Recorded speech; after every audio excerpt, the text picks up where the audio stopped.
Bismillahirrahmanirrahim. Rekan-rekan semua, pada kesempatan kali ini saya akan mensimulasikan berkaitan dengan praktek mengajar atau micro teaching untuk mata pelajaran kerja bangku. Bismillahirrahmanirrahim. Assalamualaikum warahmatullahi wabarakatuh. Bagaimana kabarnya rekan-rekan semua, teman-teman semua, murid-murid semua? Sehat semua? Alhamdulillah sehat. Kemudian sebelum mulai kegiatan belajar mengajar pada kesempatan kali ini, kita mulai terlebih dahulu dengan berdoa. Berdoa disilahkan. Bismillahirrahmanirrahim. Berdoa tidak dibatasi. Kemudian selanjutnya saya coba absen, namun saya rasa pada kesempatan kali ini sudah hadir semua. Di kesempatan kali ini ada 10 orang dan alhamdulillah hadir semua. Saya mohon maaf pada kesempatan kali ini belum bisa mengikuti kegiatan atau belum bisa mengajak rekan-rekan semua atau murid-murid semua langsung terjun ke bengkel karena berbagai macam faktor sehingga kita hanya dapat mensimulasikan saja. Begitu, pada kesempatan kali ini kita masih membahas dengan topik yang sama, kerja bangku. Di pertemuan sebelumnya kita telah bahas terkait K3, kemudian terkait alat-alat apa saja yang ada di kerja bangku itu sendiri. Pada kesempatan kali ini kita lebih detail, rekan-rekan semua, tentang pengukuran atau penggunaan alat ukur, pengukuran dasar. Kita akan coba praktik secara langsung atau bahas atau kupas secara tuntas berkaitan dengan pengukuran dasar. Sebelumnya saya ingin review sebentar berkaitan dengan materi yang sebelumnya. Saya rasa ini perlu untuk saya sampaikan untuk kita menunjang praktikum di bengkel zero accident. Tidak ada kecelakaan sedikit pun ketika kita melakukan eh, proses kerja bangku di bengkel kita tercinta.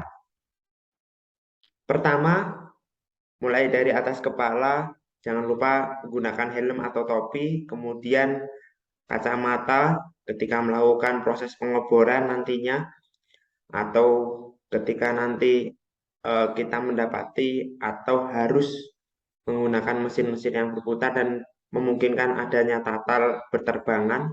Kedua, wearpack selalu dikenakan. Ketiga, sarung tangan. Mohon maaf, keempat, sarung tangan. Kelima, sepatu safety. Itu jangan lupa untuk senantiasa digunakan. Kita langsung lanjut. Pada kesempatan kali ini, rekan-rekan semua, kita akan bahas pengukuran dasar. Tujuan pembelajaran, mohon maaf saya perkecil, agar rekan-rekan semua bisa dengan jelas membaca PowerPoint yang saya paparkan atau yang saya tampilkan. Ini, peserta didik atau rekan-rekan semua dapat memilih alat ukur sesuai dengan kebutuhan. Yang kedua, peserta didik atau rekan-rekan semua dapat mengukur berbagai macam bentuk atau dimensi dengan alat ukur dan alat bantu pengukuran. Alat pengukur pada kerja bangku berfungsi untuk mengukur dimensi benda kerja agar sesuai dengan job saat dilakukan operasi kerja bangku. Jadi ada job, ada gambar, kita punya niatan nih, kita pengen bentuk, katakanlah di sini ada HP ya. Ini ada HP, kita mau bentuk HP ini dengan ukuran tertentu yang sudah ada nih. Dimensinya ada di gambar kerja. Kemudian hasilnya seperti ini. Nah, harusnya HP ini dengan gambar kerja yang sebelumnya telah dibuat itu harusnya sama. Ukurannya harusnya sama. Atau telah memenuhi kualifikasi toleransi tertentu. Gitu. Itulah fungsinya pengukuran.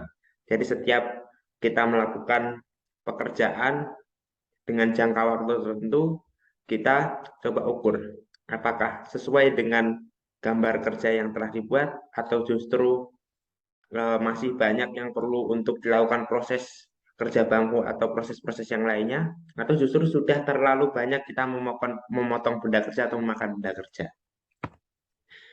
Pertama, kita akan bahas jangka sorong. Nih. Ini ada 4 jenis jangka sorong. yang saya paparkan di layar ya.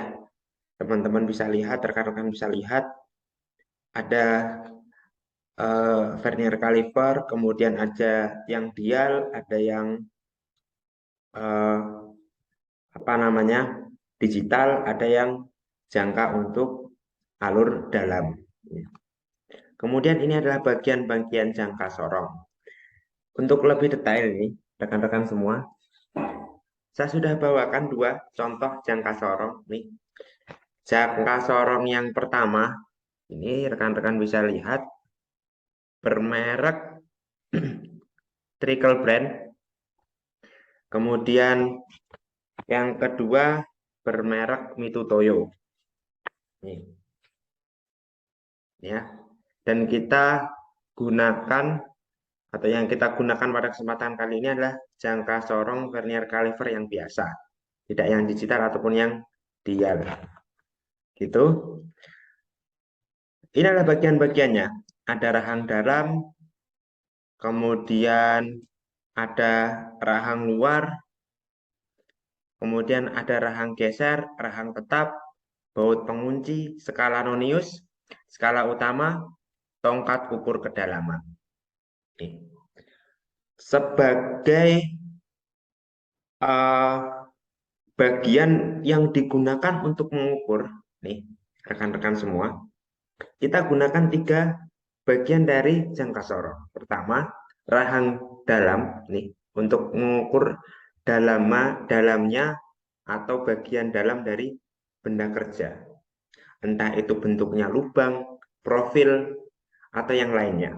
Kemudian ini untuk mengukur bagian luar, ada rahang luar. Kemudian ini tangkai ukur kedalaman, biasanya digunakan untuk mengukur kedalaman. Dalamnya berapa nih? Dari suatu eh, botol misalnya, atau gelas misalnya, atau benda-benda yang lainnya. Gitu. Dan pada jangka sorong, kita nantinya akan melihat ada dua skala yang untuk menentukan ini besarnya berapa, ini ukurannya berapa. Yaitu ada dua skala, skala utama dan skala nonius. Setelah ini kita bahas bagaimana caranya untuk menentukan, kemudian nanti kita praktekkan. Dan yang tidak kalah penting, itu ada baut pengunci. Itu. Ini adalah cara menggunakan jangka sorong. Sediakan dan siapkan jangka sorong beserta bahan yang akan diukur. Misalnya tadi ya, saya akan ukur handphone. Nih, misalnya saya akan ukur handphone. Ini saya akan ukur lebarnya. Ya, lebarnya berapa? Misalnya. Cek dan pastikan saat kedua rahang tertutup skala menunjukkan angka 0. Kita gunakan jangka sorong Mitutoyo nih, rekan-rekan semua ya. Ini ya. Ini. Ketika saya tutup ternyata menunjukkan angka 0. Baik skala utama maupun skala nonius. Kemudian baut pengunci dikendurkan, kemudian rahang geser ditarik ke kanan. Tarik ke belakang ya, atau tarik ke kanan, rahang gesernya. Letakkan benda kerja yang akan diukur di antara kedua rahang. Ini karena kita akan mengukur bagian luar, nah, itu artinya kita akan gunakan ini, rahang luar. Gitu. Kemudian baca dan hitung hasil pengukuran yang telah diperoleh.